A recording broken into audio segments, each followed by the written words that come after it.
আচ্ছা, তোমরা কি জানো ভগবান শ্রীকৃষ্ণকে কিভাবে প্রসন্ন করা যায়? আচ্ছা, এটা করা কি খুব কঠিন কাজ? না, এটা করা কোনো কঠিন কাজ নয়। ভগবান গীতাতে নিজে মুখেই বলে গেছেন, কোনো দামি জিনিস দিয়ে তাকে খুশি করার কোনো প্রয়োজন নেই। শুধু একটা তুলসী পাতাতেই সে খুশি এবং প্রসন্ন।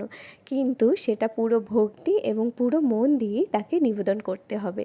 তাই জন্য তুলসী মাতা হচ্ছে আমাদের ভক্তি দেবী। প্রতিদিন তুলসী দেবীর আরতি, পরিক্রমা এবং জল নিবেদন করলে তুলসী দেবী নিজেই কৃষ্ণ ভক্তি প্রদান করে। তাই জন্য তোমরা বেশি বেশি করে তুলসী দেবীর আরতি, পরিক্রমা এবং জল নিবেদন করো। কালকে অনেক সাহস করে ভগবানের জন্য তিলের নাড়ু বানিয়েছিলাম।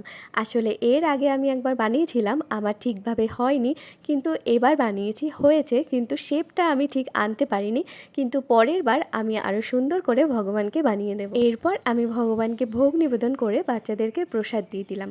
আসলে আমার খুব ভালো লাগে সবাইকে আমার রাধামোহনের প্রসাদ দিতে, এবং সবাইকে প্রসাদ দিয়েই কিন্তু আমার পেতে খুব ভালো লাগে। এরপর সকালে যেহেতু রান্নাঘরটা মোছার টাইম পাইনি, ওই জন্য রান্নাঘরটা মুছে নিলাম, এবং মুছে তারপর কিন্তু আমি এখানে সকালের ব্রেকফাস্ট বানাতে চলে আসলাম। আর এই চতুর্মাস্য কে কে পালন করছো আমার সঙ্গে অবশ্যই কমেন্ট বক্সে জানিও। সবাই খুব ভালো থেকো, সবাইকে রাধে রাধে।